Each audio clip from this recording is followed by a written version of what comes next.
So let's do a little comparison between the Jeep Gladiator and the Toyota Tacoma. The Jeep Gladiator is a 2025 Sport, of course 4x4. The Tacoma out there is a 2025 TRD Off-Road 4x4. So the biggest competitor to the Jeep is probably the Toyota Tacoma. They would love to be sitting where the Tacoma is at number one. Let's talk about facts and opinions. I'm going to give you some of my opinions, but let's get to the facts first. First of all, base price. Base price on a Jeep Gladiator is $40,095, plus or minus a little. It kind of depends on what site you look at and what part of the country you're in, I suppose. Base price for the Toyota Tacoma, $31,590 for a really base Toyota Tacoma. Let's talk about horsepower. Horsepower and torque. The Jeep Gladiator has 285 horsepower and it has 260 pound-feet of torque. The Toyota Tacoma, and again, I'm referring to the two models I have. You may see a little difference if you go into different trim levels. The Toyota Tacoma TRD Off-Road, 278 horsepower, so a little bit less than the Gladiator, and 317 pound-feet of torque, a little bit higher than the Jeep Gladiator.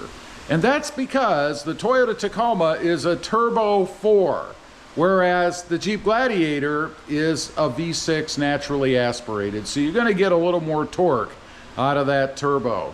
Transmission, both the same, both 8 speeds, and both are very nice, very seamless, a heck of an improvement on the Tacoma out there, and still the same as what I'd had before in the Gladiator, nice and smooth. Let's talk about 0 to 60. Not that anybody cares because these are trucks, right? But I do. I like acceleration. On the Jeep Gladiator, we've got a 0 to 60 of 7.9 seconds.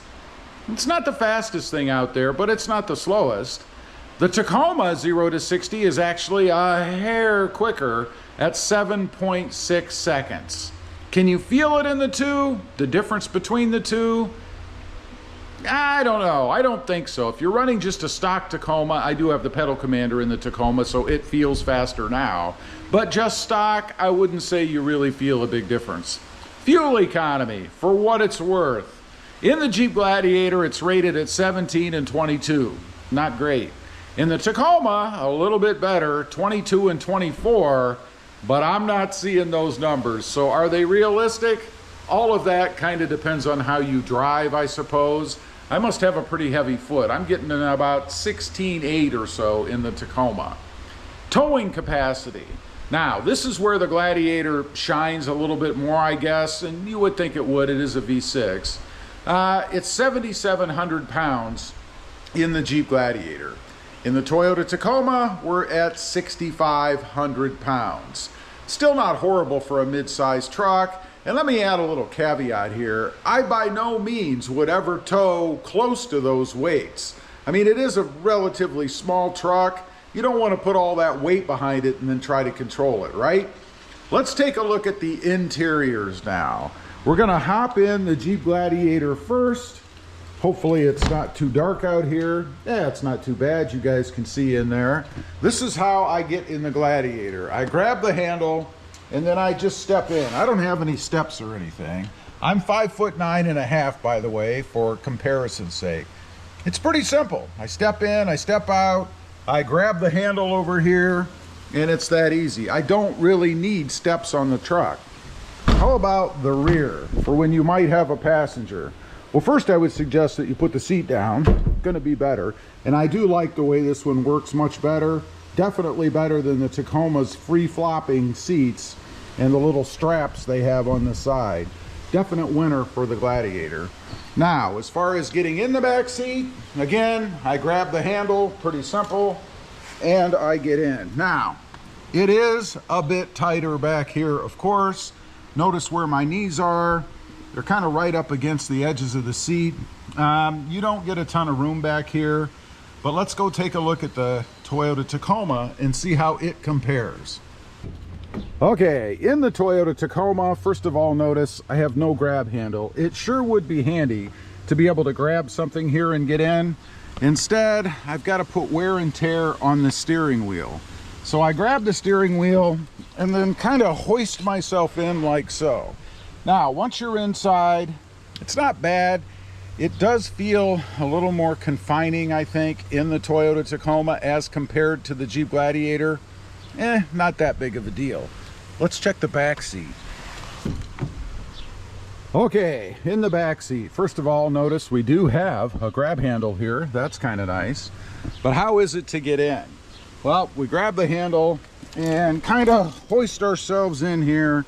I did have the headrest up, but it's pretty tight. Notice my knees the same, they are touching. The angle of the seat, not real great. I feel like I'm sitting awkwardly back here. And it does feel pretty darn confining. I would say you definitely wouldn't, as an adult, want to take a long distance trip in the back of a Toyota Tacoma. Getting out, it's a little bit easier than the Jeep. I don't know if it's because of a wider door opening or what, but it is a bit easier. Next up, let's take a look at what's under the hood. One of the big complaints, or maybe pet peeves, I hear from people about the hood or the engine area of the Tacoma is there is no cover. We've got no cover on here. It's just exposed. Not the greatest. Let's go take a look at the Jeep Gladiator. Go ahead and lift this up. And then we have the, oh, listen to that crack. The old hood rod. Now, underneath the hood, it's not a whole lot better actually. There's really no more cover underneath here. There used to be a Jeep cover. Now it's exposed. I guess the auto industry is just doing away with it. But it looks a little bit less spaghetti under here than the Toyota Tacoma. Now, lastly, what does it sound like? Let's go ahead and fire each one up. Again, remembering the Gladiator is a V6, but nonetheless, let's fire them up and see what they sound like. Both are push button start.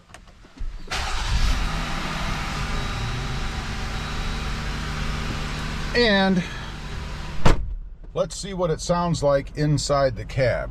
I'm sitting inside. This is what it sounds like. Not too bad. What about a horn test? Not too bad. Your pretty standard horn.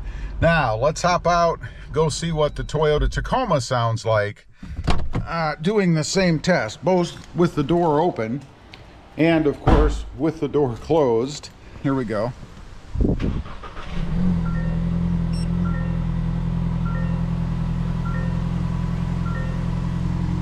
It's not too bad. I hear a little bit throatier exhaust. And let's get rid of that. It's really not too bad in here. The biggest complaint people have, I think, is when they're sitting in a quiet area and you can hear the engine running. Again, it's not a fair comparison because the Tacoma has a 4-cylinder turbo, whereas the Gladiator has a V6, so of course they're going to sound a bit different. Lastly, and real quick, wanted to touch on build quality. You know, there have been some issues with the Tacoma, the most recent 4th gen, I guess.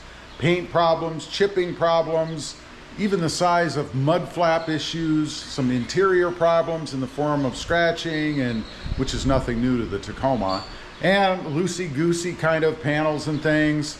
I will say I haven't noticed any of that on the Jeep Gladiator. The paint seems to be thick, nice and strong, no runs, no weirdness.